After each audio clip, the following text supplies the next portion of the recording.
우리가 함께 읽은 누가복음 6장 말씀은 크게 안식일 논쟁에 대한 이야기, 그리고 예수님께서 12제자를 부르신 이야기, 그리고 평지에서 가르치신 예수님의 설교 말씀, 이렇게 3등분으로 크게 나누어 볼 수 있습니다. 우리가 이러한 내용들을 조금 순서대로 자세하게 살펴보면서 말씀 속에서 영적인 교훈을 발견해 보고자 합니다. 6장 앞부분에 보면은 안식일 논쟁 가운데 안식일 두 차례에 걸쳐서 유대 종교자들과 논쟁을 벌인 사건이 기록되어 있습니다. 첫 번째 것은 예수님의 제자들이 밀 이삭을 그 길가에서 잘라 먹은 그러한 사건입니다. 여러분, 밀 이삭을 잘라 먹은 것은 죄가 아닙니다. 왜냐하면 가난한 사람들을 위해서 그렇게 먹을 수 있는 것들이 율법에 허용이 되었습니다. 그런데 문제는 바로 무엇이냐? 이 날이 안식이라는 것이 문제였습니다. 여러분, 유대인의 그 미신화에 보면 안식일에 해서는 안 되는 일이 좀 자세하게 기록되어 있습니다. 그 철저하게 지키기 위해서 40에 하나 감 한 배를 사람들에게 그렇게 형벌로 때렸던 것처럼 안식일을 잘 지키기 위해서도 40이 하나 부족하는 39가지의 안식일날 해서는 안 되는 규정을 만들었습니다. 이러한 규정으로 보건대 지금 길을 가다가 밀 이삭을 잘라 손으로 비벼서 먹는 것, 이것은 39개 중에서 4가지를 범하는 거였습니다. 곡식을 거둬들이는 것이었고요. 그 다음에 탈곡하는 거였고, 빻는 것이 있었고, 음식을 준비하는 것까지 이렇게 4가지를 범하는 거였습니다. 그러다 보니까 이러한 모습 보면서 이 유대 종교 지도자들은, 바리새인들은 가만히 있을 수가 없었던 것입니다. 근데 문제는 누가 먹었습니까? 예수님 먹은 것이 아니라 제자들이 먹었어요. 그러면 무엇을 전제하고 있느냐? 예수의 가르침을 받은 자는 안식일을 전통적으로 지키지 아니했다는 걸 알 수가 있는 거예요. 그렇기 때문에 이러한 제자들의 모습을 가르친 예수님에게 바리새인들은 이야기를 했던 것입니다. 왜 안식일에 하지 못할 일을 하느냐 물었던 것이죠. 그때 3절에 보면 예수님께서 대답하십니다. 대답하시면서 옛날 역사 속에서 한 케이스를 꺼내시죠. 바로 다윗에 대한 이야기입니다. 다윗이 이제 사울의 눈을 피해서 도망 다닐 때에 너무 배가 고팠는데 이 배고픈 가운데서 이 제사장만 먹을 수 있는 이 진설병 떡을 먹고 자기만 먹은 것이 아니라 다른 사람에게도 주었다. 이걸 너희들이 다 읽고 알고 있지 않느냐 라고 하면서 이렇게 안식일을 지키는 예외 규정이 있다는 것을 예수님께서는 말씀하여 주셨습니다. 그 다음에 더 중요한 말씀하시죠. 5절, 인자는 안식일의 주인이니라. 다윗도 그 특이한 경우에 제사장만 먹을 수 있는 떡을 먹었다고 한다 그러면 다윗보다 큰 하나님의 아들 예수께서 안식일에 해야 할 것, 하지 말아야 될 것, 이것을 결정할 수 있는 권리가 예수님 자신에게 있다는 것을 예수님이 선포하여 주신 것입니다. 이렇게 첫 번째 안식일 논쟁에서는 예수님께서 말씀으로 논쟁하셨습니다. 그러나 6절 이하에서 또 다른 안식일에 논쟁이 벌어지게 됩니다. 이때는 예수님께서 행위의 치유하시는 행위를 통해서 논쟁을 의도적으로 또 일으키십니다. 안식일에 예수님께서는 회당에 들어가서 가르치셨습니다. 거기에 마침 오른손 마른 사람이 있었습니다. 여러분, 오른손이 말랐다는 것은 우리가 주로 일상생활을 오른손으로 하는데 오른손을 못 쓴다는 것은 제대로 된 그러한 경제 활동을 할 수 없는 그러한 형편에 있는 사람을 가리키는 것입니다. 서기관과 바리새인들이 예수님을 이제는 좋게 안 봐가지고 어떻게 해서든지 건수를 잡으면 고소하려고 기회를 엿보고 있었습니다. 그래서 안식일을 보면서 병을 고치는가 고치지 않는가 한번 지켜보자, 이런 마음으로 엿보고 있었어요.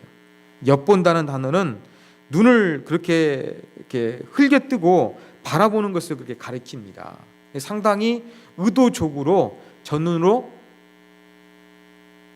살펴보는 그 나쁜 행동을 이야기하는 것입니다. 예수님이 이러한 서기관들과 바리새인들의 모습을 아셨죠. 그래서 의도적으로 오른손이 마른 남자를 회당 한가운데 세웁니다. 그리고 뭘 말씀하십니까? 곧바로 고치는 것이 아니라 바리새인들을 향해서 안식일에 선을 행하는 것, 악을 행하는 것, 생명을 구하는 것, 생명을 멀하는 것, 어느 것이 옳은 것이냐.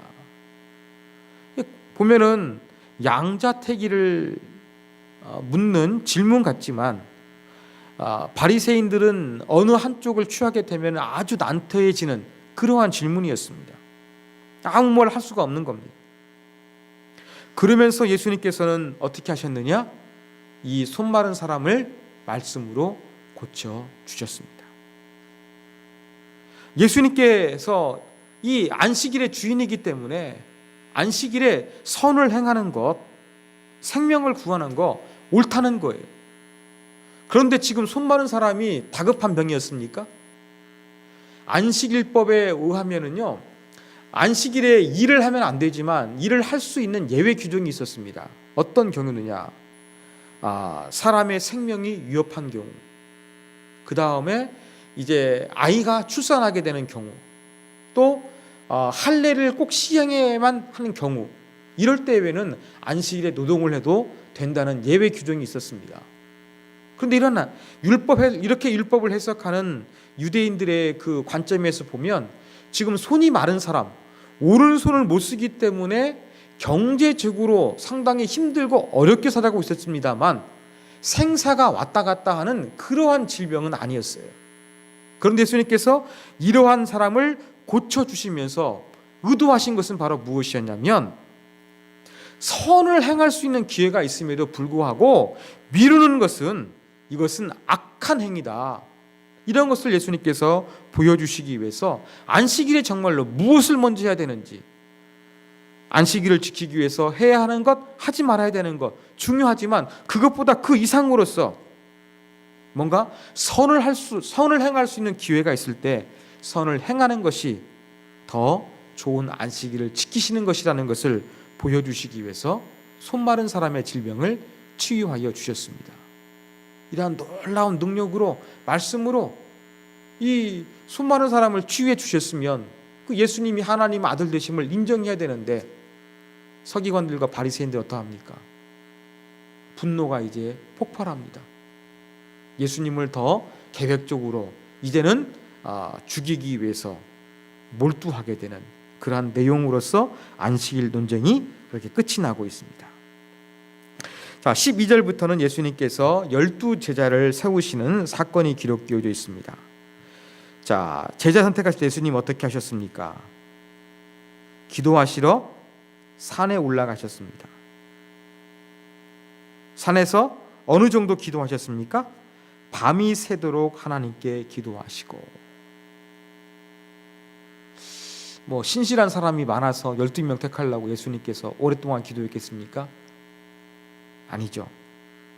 분명히 깊은 기도를 통해서 하나님의 의도대로 하나님께서 기뻐하시는 자를 선택하기 위해서 깊이 있게 기도하신 것입니다. 자, 하나님께 기도하시고 그랬어요. 우리말 성경에 의하면 기도했다는 것이 동사형으로 되어 있어요. 그런데 그리스 원문에 보면은요, 기도가 명사형입니다. 그러면 이것을 조금 더 번역하면 예수님께서 하나님의 기도를 하시는 데 있어서 온 밤을 지새웠다, 이러한 내용이 되는 거예요. 그러면 하나님께 기도했다는 행위가 강조되는 것이 아니라 하나님의 기도했다는 거예요. 하나님의 기도는 무엇입니까? 하나님의 뜻을 알고자 기도한 거예요. 본문의 의미는요, 예수님께서 밤새도록 오랜 세월 동안 기도했다는데 초점이 있는 거 아니라 여기에 플러스 원, 뭐가 더 있습니까? 하나님의 뜻을 파악하기 위해서 밤새도록 기도했다는 것. 이게 바로 본문을 바로 이해하는 그러한 해석입니다. 예수님께서는 12제자를 선택하기 위해서 어떠한 기도를 드렸는가? 하나님의 기도, 하나님의 뜻을 찾고 또 분별하기 위해서 밤이 새도록 오랜 세월 동안 기도하셨다는 것이 강조되고 있다는 것을 우리가 기억해야 되겠습니다. 그래서 12제자를 택해서 사도라는 표현을 조금 누가는 자주 씁니다. 그 이유가 있어요. 왜? 사도행전에 가면은 예수님 이후에 사도들이 복음을 전하는데 아주 중요한 역할을 감당합니다. 그래서 사도라는 명칭을 조금 누가는 즐겨 사용하고 있다. 그렇게 알고 계시면 되겠습니다. 자, 12제자의 명단이 나옵니다. 근데 예수님의 제자 12명이었다. 명확하게 밝혀주는 것은 누가가 유일합니다. 물론 다른 복음서에 보면은 숫자를 세보면 12명이 나와요. 그렇지만 12명이라고 정확하게 가르쳐주는 것은 누가복음이 유일합니다. 그러면서 기록된 이 12명의 이름, 여기에 보면은 우리가 주목해야 될 두 사람이 있습니다. 바로 15절 뒷부분에 있는 셀롯이라 하는 시몬입니다. 셀롯, 열심당 출신입니다. 요세푸스는 그 4대 유대 종파로서 열심당원을 놓고 있습니다. 열심당원은 어떠한 자들이었느냐? 로마의 정권에 물리적으로 강하게 저항했던 사람들이 열심당원들이었습니다. 그런데 또 다른 사람, 우리가 전에 살펴봤던 여러분 세리였던 사람 누가 있습니까? 마태가 있죠. 15절에 마태. 마태는 어떤 사람이었습니까?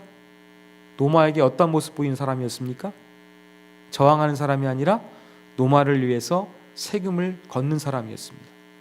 그렇다고 한다 그러면 정치적으로 보면은 여당과 야당이 섞여져 있는 거예요. 예수님의 12 그 제자 안에는요, 이렇게 다양한 사람들, 정치적으로 볼 때에 로마에 순응하는 마태와 로마에 적극적으로 저항하는 이 그 시몬과 같은 사람이 모두 포함이 되고 있습니다. 바로 예수님께서 품으시는 그 제자들이 얼마나 넓은가를 보여주고 있는 그러한 제자들의 명단이라, 그렇게 우리가 정리해 볼 수가 있겠습니다. 자, 이 12제자 택하시고 17절 내려오시죠. 평지에 서시면서 많은 무리, 말씀도 듣고 병고침을 받으려고 찾아왔던 유대나 예루살렘이나 두로와 시돈, 이방 지역이거든요. 이란 이방 지역에서 온 이방인들도 많이 있었습니다. 예수님 고쳐주시죠. 자, 이렇게 산에서 내려오셔서 평지에 서신 예수님, 그래서 이제 드디어 평지 설교를 알려진 예수님의 가르침이 주어지게 됩니다. 여러분, 이렇게 산에서 내려오셔서 사람들에게 설교하신 예수 그리스도는 마치 저 시내산에 올랐다가 내려와서 하나님께 받은 율법을 줬던 모세의 모습과 흡사합니다. 예수님께서는 산에서 내려와셔가지고 평지 설교를 하셨어요. 새로운 법을 주신 것이죠. 바로 사랑의 계명을 주신 것입니다. 그래서 이제 17절부터는 평지 설교가 이어지는데 거기에는 누가 있었는가, 어떤 배경을 제공해 주는 것이 17절부터 19절까지의 말씀이라고 할 수가 있습니다. 그리고 이제 20절부터 마지막 49절까지가 예수님께서 행하신 그러한 평지 설교의 내용에 해당합니다. 근데 우리가 알고 있는 산상 설교가 더 많이 떠오릅니다. 그렇죠. 마태복음 5장에서 7장까지 좀 길지요. 평지 설교는 조금 더 짧습니다. 그러면 이 평지 설교도 있고 산상 설교도 있고 예수님이 3년 동안 공생하시는 동안에 3번 동안 여러 번 설교하신 것을 말씀하시는 것일까 생각할 수가 있는데 이렇게 해석할 수가 있습니다. 여러분, 여기에서 나타나 있는 평지는요, 고원으로 생각하는 것입니다.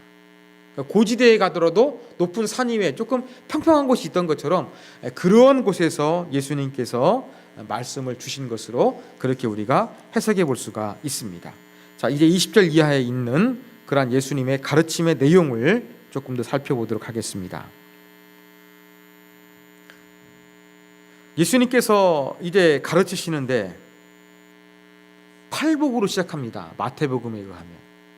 그런데 누가복음에는 8가지가 나오는데 팔복이 아니라 사복, 그리고 나머지 4가지는 사화가 기록되어 있습니다. 4가지 복된 것과 4가지 화 있을 내용이 예수님께서 제자들에게 선포하신 말씀이었습니다. 자, 첫 번째 복을 이야기하시는데 예수님께서 뭐라고 말씀하십니까? 너희 가난한 자는 복이 있나니 말씀하셨어요. 자, 마태복음 어떻게 시작합니까? 심령이 가난한 자는 복이 있나니. 심령이 가난하다는 것은 우리의 영, 어떤 우리의 정신이 가난한 것, 영적인 가난을 이야기하는 것입니다. 그런데 누가는 심령이라는 것이 없습니다. 그냥 가난하다 그랬습니다. 이것을 가지고서 이 경제적인 가난으로만 해석하기도 합니다. 그러나 이것은 무리가 있습니다. 왜 그렇느냐? 우리가 지금 누가복음 살펴봤던 것처럼 예수님께서는 가난한 자에게 뭔가 은혜를 주시기 위해서 오신 것은 사실이에요. 그렇지만 예수님께서 경제적으로 가난한 사람만 만나주신 것이 아니라 귀신 들린 자, 병 들린 자, 그 마태와 같은 이러한 세리들, 죄인들, 이러한 사람들과 함께 어울려 주셨어요. 이러한 예수님의 사역 대상을 볼 때에 여기에서 말씀하고 있는 가난한 자는 꼭 물질적인 가난뿐만 아니라 포괄적인 것, 이 다양한 가난이 이 안에 포함될 수 있다는 것, 영적인 가난도 포함된다는 것으로 우리가 그렇게 이해하는 것이 누가복음의 흐름과 일치한다고 볼 수가 있습니다. 가난한 사람이 하나님 나라가 저희 것이다. 또 배고픈 사람이 배부르 먹게 될 것이다.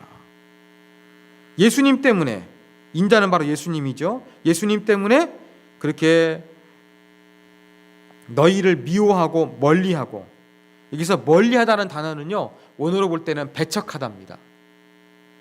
출교하다라는 그런 의미도 있어요. 그럼 회당에서 출교하는 걸 의미하느냐? 예수님 당시에는요, 출교가요, 너 30일 동안 회당에 나오지 마 라는 명령부터 평생 동안 회당 못 오게 하는 출교가 있었습니다. 다양한 출교 방식이 있었는데 어떤 이러한 출교를 의미하는 것이 아니라 일반적인 배척을 의미하는 것 같습니다. 예수님 때문에 배척을 당하는 것, 복이 있다는 거예요. 또 너희 이름이 악하다 때에도 복이 있다, 그렇게 이야기하고 있습니다. 왜 이렇게 이 가난한 사람, 또 배고픈 사람, 또 우는 사람, 또 핍박받는 사람, 이런 사람들이 복이 있느냐? 이러한 자가 복이 있다는 것은 23절의 이유가 기록되어 있습니다. 어느 정도 해야 되느냐? 그 날에 기뻐하고 뛰놀라. 이 핍박을 기뻐하고 즐거워하는 것은 누가와 사도행전에서 중요한 그 요소입니다. 첫 번째 이유는 무엇입니까? 너희의 상이 크다는 거예요. 상이 크다는 것입니다. 또 한 가지는 무엇이냐? 그들의 조상들이 선지자들에게 이와 같이 하겠느니라. 이 선지자들이 핍박받았을 때 복이 됐던 것처럼 바로 이렇게 4가지 모습 가진 사람이 선지자와 비슷한 위치에 오른다는 거예요. 그렇기 때문에 기뻐하고 즐거워하라. 이 4가지 모습 때문에 하늘에 상이 쌓이고 선지자와 같은 어떤 그 비슷한 대우를 받는 그러한 기회가 주어지기 때문에 이러한 것으로 오히려 기뻐해야 될 것을 이야기하고 있습니다. 24절 이하에는 반대로 네 가지 구체적인 그러한 화 있는 모습이 기록되어져 있지요. 부요하여도 화가 있고, 배불러도 화가 있고, 웃어도 화를 받게 되고, 모든 사람들에게 칭찬을 받아도 화가 있다. 이 네 가지를 이야기합니다.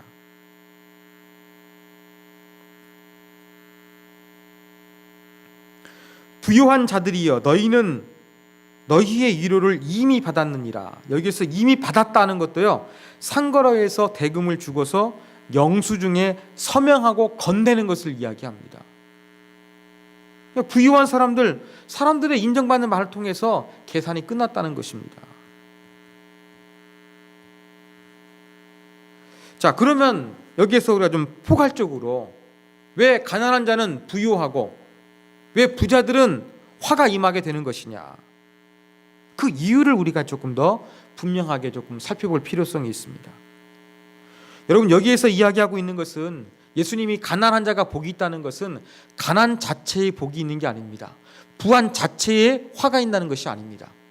가난한 상태에서 오는 하나님의 은혜를 경험할 수 있는 요소가 되기 때문에 이게 복이 있다는 것이고, 또 이 부유한 상태가 화가 있다는 것은 넉넉한 상태에서 하나님에 대한 갈급한 마음이었기 때문에 화가 있다, 이러한 말씀으로 우리가 이해해야 하는 것입니다. 여러분, 가난한 사람 하나님께 간절해질 수밖에 없습니다. 뭔가 얻을 수 있는 것이 자기 손에는 없기 때문에 하나님을 의존할 수밖에 없는 거예요. 그렇기 때문에 이 가난한 것이 힘들고 어렵지만 더 하나님께 기도하고 더 하나님께 매어 달릴 수 있는 총회자가 될 수 있기 때문에 복되다고 말씀하신 것이고, 부한 자들에게 화 있다는 것은 바로 무엇이냐, 바로 그들이 가진 것들이 많기 때문에 넉넉하고 교만해져 가지고 하나님을 의존하고 하나님을 찾는 가능성이 적기 때문에 여기에 대해서 화가 있다, 이렇게 선포하신 것입니다. 그래서 이러한 말씀을 예수님 선포하신 복되도다 화 있을진저, 여기에 대해서 우리가 오해를 하지 말아야 될 것입니다. 자, 그리고 27절에서는 이제 본격적으로 가장 중요한 메시지가 기록되어 있습니다. 27절에서 38절까지 예수님을 따르는 제자의 삶, 이 제자의 윤리가 여기에 기록되어 있습니다. 예수님 따르는 이 제자는요, 일반 사람들이 사랑하는 것보다 더 특별한 사랑, 즉 최고의 사랑을 해야 한다는 것을 핵심적인 것으로 삼고 있습니다. 여러분, 사랑장 하면 무엇을 떠올리십니까? 고린도전서 13장이죠. 그런데 여러분, 예수님의 가르치심, 이 평지설교에서, 누가복음 평지설교에서 핵심은 사랑하라는 거예요. 그렇기 때문에 고린도전서 13장과 견주어도 밀리지 않을 만큼 아주 사랑에 대한 것이 각별히 강조되어 있다는 것을 저와 여러분이 기억할 필요성이 있습니다. 그러면서 대표적인 것 한 가지로 표현하게 되면은, 제자들은 사랑하되 원수까지도 사랑하는 이러한 진정한 사랑을 가져야 된다, 예수님 말씀하셨어요. 근데 원수 사랑하는 거 예수님만 말씀하신 특별 메시지일까요? 아닙니다. 구약 성경을 보면 여러 군데에 원수 사랑에 대한 이야기가 나오고요. 로마의 문헌, 그리스의 문헌, 랍비들의 가르침, 중국의 문헌까지도 원수를 사랑해야 되는 것이 나옵니다. 그런데 예수님과 차이가 있다고 한다 그러면 이 원수 사랑에 대한 메시지의 강도가 가장 강렬하고 가장 극적인 것이 바로 예수 그리스도의 표현이라는 데 있는 것입니다. 자, 그러면서 원수 사랑하는 거 구체적으로 이야기하고 있습니다. 어떻게 하라고 이야기합니까? 미워하는 자를 선대하래요. 구체적이죠. 그 다음에 보면은 저주하는 자를 위하여 축복하래요. 28절. 이번에는 말로 하는 거예요. 모욕하는 자를 위해서 기도하래요. 여러분, 싫은 사람한테 말할 수 있지만 이 기도하는 것은 최고의 어떤 표현일 수 있는데, 구체적인 실천뿐만 아니라 행동뿐만 아니라 이제는 하나님 앞에서의 기도를 통해서도 원수 사랑이 이루어져야 한다는 것을 예수님께서는 말씀하여 주셨습니다. 원수, 내게 나쁜 것으로 나쁜 결과를 가져다 준 사람이에요. 내게 나쁜 것을 가져다 준 그 사람에게 받은 대로 그대로 돌려주는 것이 아니라 정반대의 행위를 해주라. 이것이 바로 예수님께서 원수를 사랑하는 방식이었습니다. 29절에 보면은 이제 구체적으로 또 예수님 말씀하십니다. 구체적인 예를 제시하고 계세요. 예수님 가르침은요, 구체적입니다. 어떻게 합니까? 이 뺨을 치는 자에게 저 뺨을 돌려대는 것. 이건 개인윤리입니다. 그 다음에 겉옷을 빼앗는 자에게 속옷도 거절하지 말라. 이 강도 만난 경우겠죠. 빼앗는 경우니까. 강도에게 뺏으면 그냥 다 주라는 것입니다. 그 다음에 세 번째, 내게 구하는 자에게 주며. 이게 무슨 말입니까? 뭔가 요청하는 사람에게 주라는 거예요. 재미있는 것은 이 주다는 동사가 현재형으로 되어 있어요. 그러면 내게 뭔가 요구하는 사람에게 줄 수 있는 스탠바이, 준비가 되어 있으라는 그러한 메시지로 우리가 해석할 수가 있는 것입니다. 그리고 내 것을 가져가는 자에게 다시 달라고 하지 말라. 이미 가져간 사람에게 내 거니까 빨리 줘, 이렇게 달라고 채근하지 말라. 예수님께서 이러한 구체적인 이웃 사랑을 실천하는 모습을 말씀하여 주셨습니다. 그리고 31절, 남에게 대접을 받고자 하는 대로 너희도 남을 대접하라. 일명 황금률이라고 이야기하죠. 황금률도 예수님만의 주장이 아닙니다. 그런데 예수님의 그 황금률이 가장 깊어요. 이 황금률, 남에게 대접을 받고자 하는 대로 남을 대접하라 그랬어요. 우선권이 누구에게 있는 것입니까? 상대방에게 있는 거예요. 내 입장에서 저 사람에게 가장 필요한 것이 있는 것처럼 그러한 입장에서 그 사람에게 가장 필요한 부분들을 대접하고 채워줘라. 이것이 바로 황금률인 것입니다. 자, 이런 황금률을 행하는 온전한 사랑, 또 32절부터 34절까지 구체적인 사랑이 또 기록되어져 있습니다. 여긴 세 가지가 있습니다. 첫 번째, 32절, 너희를 사랑하는 자만 사랑하면, 이게 무슨 사랑이냐 하는 것이죠. 남들 당하는 사랑이라는 것입니다. 33절, 너희를 선대하는 자만 선대하면 이게 칭찬받을 것이 무엇이냐. 이것도 다 그렇게 한다는 것입니다. 세 번째, 너희가 받기를 바라고 사람들에게 꾸어주면 칭찬받을 것이 무엇이냐. 자, 여기에서 그 꾸어준다는 단어에 해당하는 것은 단위조예요. 돈을 빌려주는 것을 이야기합니다. 34절의 배경은 돈을 빌려주는 것을 배경으로 하고 있는 거예요. 돈을 빌려줄 때에 어떻게 해야 된다는 것입니까? 돌려받기를 기대하면서 이렇게 돈을 빌려주는 거, 이건 다른 사람도 다 한다는 거예요. 그런 거 계산하지 말고 돈을 그냥 빌려주라 그랬습니다. 원래 율법에 의하면요, 유대인끼리는 돈을 빌려주면서 이자를 받지 못하게 금했습니다. 그것은 가난한 사람의 형편을 고려하는 것입니다. 또 빌려주는 사람 입장에서는 그 사람의 경건함을 나타내는 그러한 행동이었습니다. 자, 이러한 이 돈을 빌려주는 행위를 할 때에 내가 원금을 회수해야 되는데 원금을 회수할 수 있는 사람에게만 빌려주는 것은 진짜 사랑이 아니겠지요. 또 한 가지 케이스가 있습니다. 나도 언젠가 가난해져 가지고 돈을 빌려야 되는 형편에 처할지 모릅니다. 그래서 돈을 빌려주는데 나중에 저 사람도 나에게 빌려주겠지, 그러한 형편이 되는 사람만 계산해 가지고 빌려주는 것, 이것도 다 다른 사람들 다 머리 굴려가지고 계산적으로 하는 것이니까 이러한 방식으로 그렇게 너희들이 사람들에게 돈을 빌려줘서는 안 된다. 예수님께서는 구체적인 사랑의 모습, 뭔가 차별된 사랑을 가져야 될 것을 이렇게 예수님께서 말씀하여 주셨습니다. 그러면서 35절, 원수를 사랑하고 선대하며 아무것도 바라지 말고 꾸어주라. 사랑하라는 거예요. 그리하면 너희의 상이 클 것이다 이야기합니다.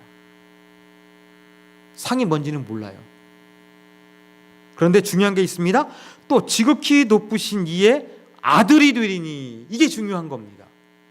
성경을 해석하는 학자들은 바로 너희의 상이 클 거라 그랬는데, 그 상이 바로 무엇이냐? 하나님의 아들과 딸, 하나님의 자녀가 되는 정체성, 하나님을 닮은 사랑의 모습이 가진 것을 통해서 이 하나님 닮은 모습을 나타내는 것, 이것을 요구하고 있다는 것이다. 나타낸다는 것입니다. 이게 상이라는 거예요. 여러분, 상을 뭔지는 몰라요. 그렇지만 최고의 상은 바로 무엇이냐면, 내가 하나님의 아들과 딸로서 하나님 닮은 모습이 내 안에 있는 것. 여러분 자녀가 여러분 닮았을 때 기분이 좋은 것처럼 하나님 아버지를 닮은 모습이 나타날 때 얼마나 하나님께 기쁨이 되겠습니까? 바로 이것을 상으로 표현하고 있다는 것입니다. 그리고 36절, 우리의 사랑, 그 기준이 무엇이 되어야 되느냐? 아버지의 자비로우심 같이 너희도 자비로운 자가 되라. 여러분, 우리가 이웃을 사랑해야 돼요. 원수까지도 사랑해야 돼요. 그 기준은 바로 누굽니까? 하나님께서 자비로우시기 때문에 우리도 그 하나님의 성품을 닮아 그 동일한 자비로운 모습을 나타내는 사랑을 가져야 한다는 것을 이야기하고 있습니다. 자, 그러면서 도와주는 것뿐만 아니라 부정적인 행위도 하지 말라는 것을 가르칩니다. 37절, 바로 무엇입니까? 비판하지 말라는 겁니다. 정죄하지 말라 그랬습니다. 용서하라 그랬습니다. 그리고 주라 그랬습니다.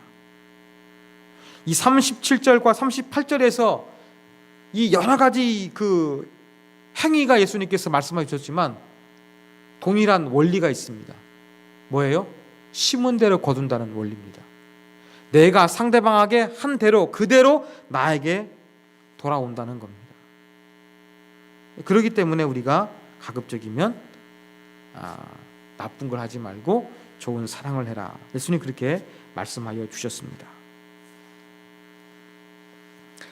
자, 39절부터 또 이제 49절까지도 이제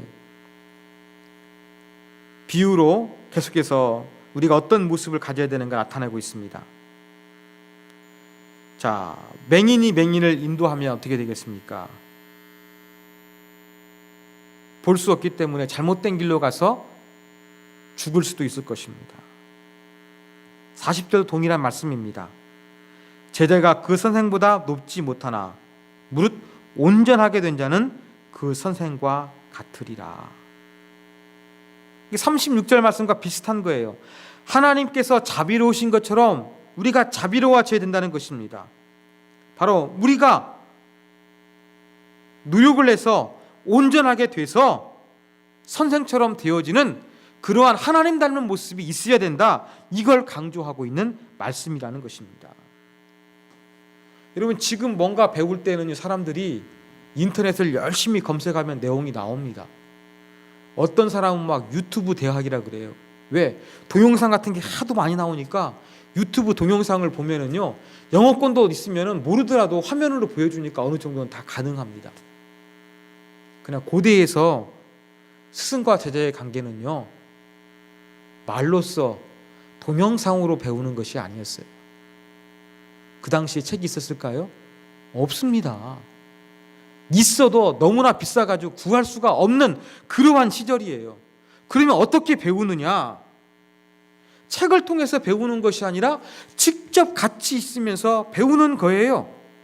그래서 거의 삶을 같이 하면서 배우는 것이 고대의 선생과 제자의 관계였어요. 그러나 선생을 능가하는 사람은 없는 거예요.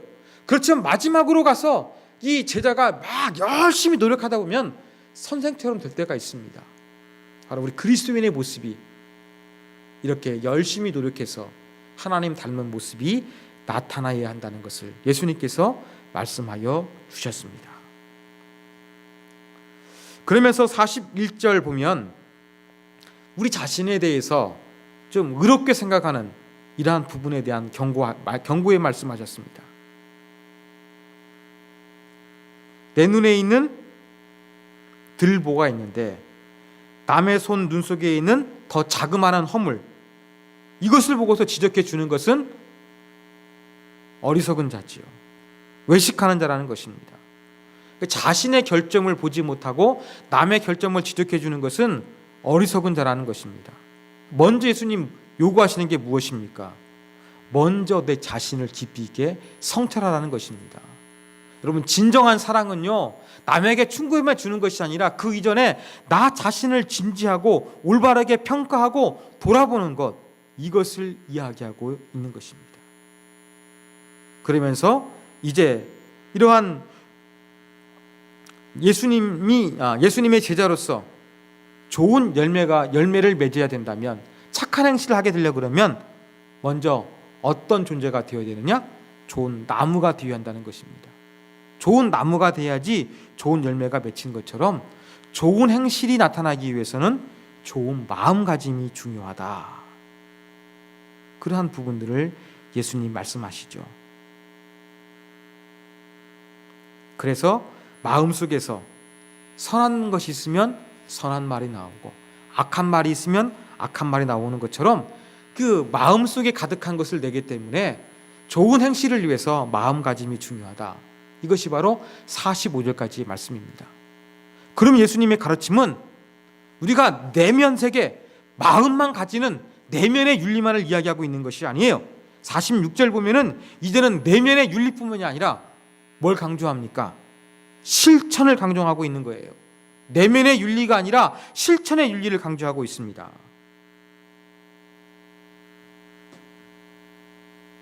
집 짓는 비유가 나오죠. 반석 위에 집을 져야지 홍수가 왔을 때 무너지지 않는 것처럼, 그렇게 우리가 하나님 말씀을 듣고 실천하는 것이 중요하다. 이러한 부분을 통해서 이제 누가복음 6장의 내용이 마무리를 되고 있습니다. 자, 이러한 말씀을 통해서 우리가 배울 수 있는 교훈점 몇 가지 살펴보겠습니다. 첫 번째 교훈입니다.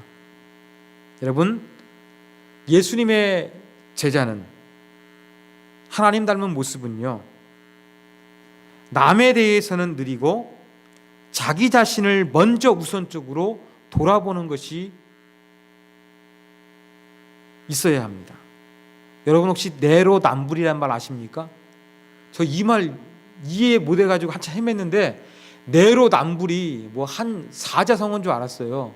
근데 알고 보니까 내가 하면 노맨스, 남이 하면 불륜이라는 말을 내로남불 그렇게 부르더라고요. 우리의 기준은 자기 자신에 대해서는 조금 관대하고요, 남에 대해서는 엄격합니다. 그러다 보니까 관대한 나를 조금 더 느슨하게 쳐다보고 좀 다음에 살펴보고 엄격한 눈으로서 먼저 다른 사람을 아주 그냥 그렇게 그 잣대로 잴 때가 많이 있습니다. 여러분, 오늘 예수님의 가르침 가운데 진정한 사랑을 행하기 위해서 뭘 예수님 말씀하셨습니까? 뭔가 가르치거나 지적하거나 뭔가 해주기보다는 내 자신을 먼저 돌아보라고 말씀하여 주셨습니다. 그래서 우리 가운데 필요한 자세는 먼저 쉽게 반응하기 쉬운 남들에 대한 모습보다는 내 자신의 모습, 이것을 살펴보는 자세를 취하라. 이것을 예수님이 말씀을 통해서 우리가 교훈으로 얻을 수가 있습니다. 자, 두 번째 교훈입니다. 오늘 말씀을 통해서 우리는 내 삶과 우리의 현실을 바라보는 안목을 가져야 됩니다. 다른 관점에서 내 삶과 현실을 바라보는 안목이 필요해요. 오늘 말씀 보면 예수님께서 평지설교 하시면서 시작하신 말씀이 가난한 자는 복이 있나니 말씀하시지 않았습니까? 가난한 자가 복이 있다는 역설을 예수님께서 말씀하여 주셨어요. 세상의 관점에 보면은 어떻습니까? 가난한 것은 열등하고 실패한 자고 루저고 멸시받을 자인 거예요. 부유한 자는 뭔가 이루고 존경받고 떵떵거리고 어깨에 힘을 줄 수 있는 사람이라는 거예요. 이게 세상의 관점이에요. 그런데 부유한 것이 하나님과 관계를 느슨하게 하고 하나님을 떠나게 할 가능성이 있거든요. 그래서 화가 되는 거예요. 그렇지만 가난이라는 것이 뭐가 되는 것입니까? 오히려 아무것도 바랄 거 없기 때문에 전능하신 하나님 앞에 모든 것을 맡기면서 엎드리고 철저하게 하나님만 의존하는 이 신앙심이 극대화될 수 있는 계기가 되는 거예요. 이걸 예수님께 말씀하셨거든요. 예수님께서 말씀하신 것은 여러분 세상의 관점과 다릅니다. 이렇게 예수님 말씀하신 관점이 다르다는 걸 보면서 정말로 우리에게 필요한 것은 무엇이냐? 내 삶을 돌아보고 우리 현실을 해석하는 것이 이 세상의 관점과 시각이 아니라 하나님의 시각으로 바라볼 수 있는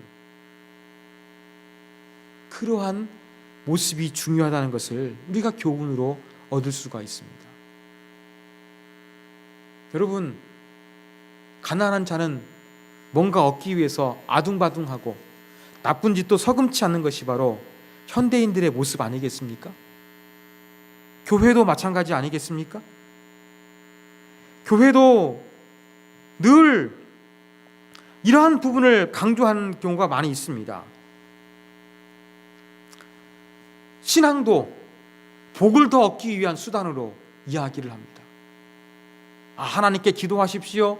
교회에 충성하십시오. 그러면 하나님께서 복을 더 채워주실 것입니다 라고 하는데 이건 세상의 논리가 그대로 교회에 적용되는 것과 다르지 않습니다. 예수님은 분명히 세상과 다른 관점으로서 부와 가난에 대해서 해석할 것을 말씀해 주셨는데 교회와 또 예수 믿는 사람들이 삶 속에서 중요하게 여기고 그들을 이끌어가는 가치관과 이 인생관은 바로 무엇이냐? 세상의 것으로서 그렇게 하고 있다는 것입니다. 여러분, 예수님의 기준은 달랐습니다. 그렇기 때문에 우리도 하나님의 관점에서 나를 바라보고 현실을 또 해석할 수 있는 그런 영적인 안목 갖기 위해서 노력해야 되겠습니다.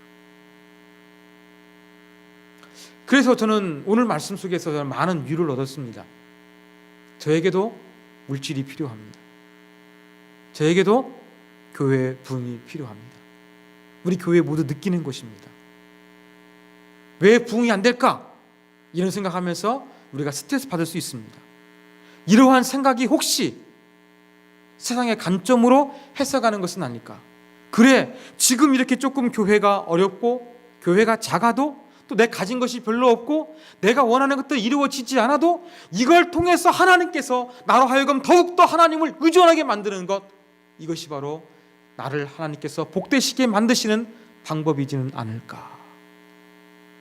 이러한 해석으로 내 삶을 해석하고 현실을 바라볼 수 있는 안목이 필요하다는 것입니다. 여러분, 여러분의 생각, 여러분의 해석, 여러분의 평가 너무 절대시하지 마십시오.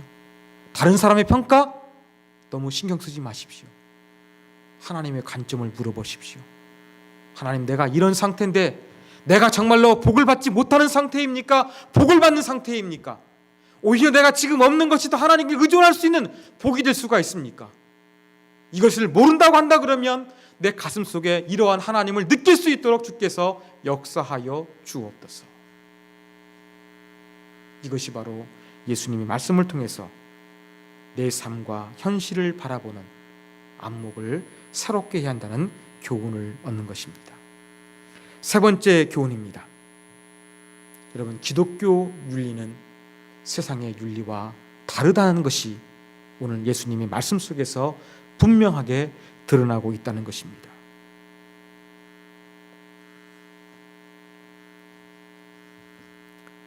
기독교 윤리의 특징은 바로 무엇입니까? 하나님이 기준이라는 것입니다. 그런데 동양의 윤리의 기준은 무엇이었습니까? 타인에 대한 사랑, 부모의 공경, 아니면 사람을 좀 측은하게 여기는 측은지심, 자비에서부터 시작이 되는 거예요. 여러분, 그리스도인의 윤리, 이 그리스도의 사랑은요, 상대적인 것이 아니에요. 인간관계 속에서 이루어지는 것이 아니에요. 그 그리스도인의 사랑, 그리스도인의 윤리는 바로 하나님의 성품에부터 시작되는 거예요. 햇빛을 주시되 선한 자와 악한 자에게 공평하게 주시는 그 하나님, 그 하나님의 성품으로부터 기독교의 윤리는 시작되어야 한다는 것입니다. 그래서 기독교의 윤리는 달라야 돼요. 예수님께서 원수까지 사랑하라고 말씀하여 주셨죠. 나를 사랑하는 자, 돈을 빌려주고 받을 수 있는 사람, 나중에 내가 돈 빌려줄 만한 사람, 이러한 사람에게 뭔가 하는 것이 아니라 그들과 달라야 된다 그랬어요. 기독교의 윤리는 세상과 달라야 될 뿐만 아니라 하나님 아버지를 닮는 데서 나오는 것이 특성에 대한다는 걸 보여주고 있습니다. 여러분, 기독교적인 사랑을 이야기할 때도 인간의 휴머니즘에서 나오는 것을 하나님의 사랑으로 착각하기가 쉽습니다. 우리는 엄격하게 조금 구분하는 지혜가 필요합니다. 내가 사랑하고 내가 제자로서 뭔가 세상의 기준과 다른 모습으로 살아가는데 그 근거, 그 스탠다드가 바로 무엇이냐? 그냥 인간이기 때문에 자비를 베풀고 부모이기 때문에 공경하고 나라에 충성하는 이러한 차원이 아니라 하나님 아버지께서 사랑하시기 때문에 무한한 사랑의 마음으로 모든 인류를 돌보시기 때문에 이러한 하나님의 성품을 닮아서 우리가 모든 사람을 사랑해야 한다는 것이 기독교 윤리의 특징입니다. 그런데 우리는 이 기독교 윤리의 특징을 휴머니즘으로 둔갑시키는 이 잘못을 저지르지 않도록 우리는 늘 조심하고 경계하며 우리가 뭔가 사랑을 베풀고 뭔가 원수까지도 사랑하는 착한 행실을 할 때에 하나님의 모습 때문에 해야 한다는 것을 반드시 놓치지 않아야 한다는 거 분명히 기억하시기를 바라겠습니다.